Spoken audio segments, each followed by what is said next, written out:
But the Dublin operation was anything but primitive. It involved the use of sophisticated timing devices to detonate 3 car bombs within 90 seconds of each other. So could the Portadown loyalists really have bombed Dublin? And if they did, where did they get their newfound expertise? First Tuesday commissioned 2 leading experts to examine all the technical evidence on the bombings, including the official forensic report never previously released. Lieutenant Colonel George Stiles was formerly head of the British Army's bomb disposal network worldwide and served in Northern Ireland from 1969 to 1972. To put one bomb on wheels together, you have to have a fair amount of training and expertise. To get 3 to go off all at the same time, you've got to have some pretty good technicians organising the timing mechanisms, for instance.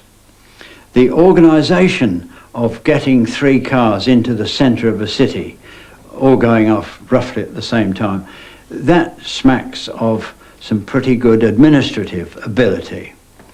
And whatever organisation, therefore, that was behind this outrage, you could say they were not low down on the learning curve, they were high up on it. Commandant Patrick Trears was one of the Irish Army's top bomb disposal officers with wide experience of defusing terrorist devices. It was a very sophisticated operation, very military type operation. The terrorist group had to be well trained to carry out this so smoothly and without a flaw. The bombs contained 400 pounds of explosives, which detonated so efficiently there was no residue which could be traced back to source.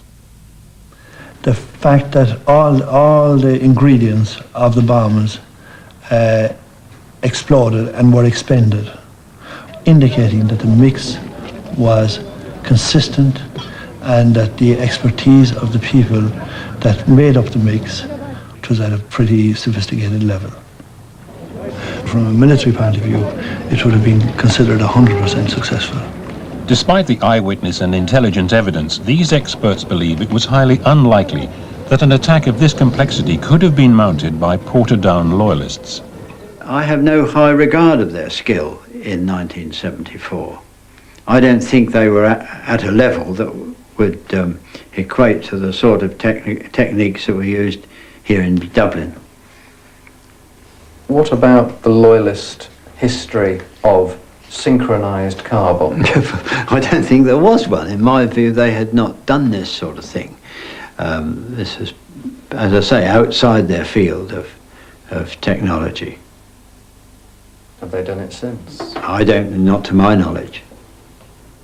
Lieutenant Colonel Stiles concluded that the bombings bore the hallmark of the IRA, but when he compiled his report, he did not have access to Garda files naming all the suspects as UVF men.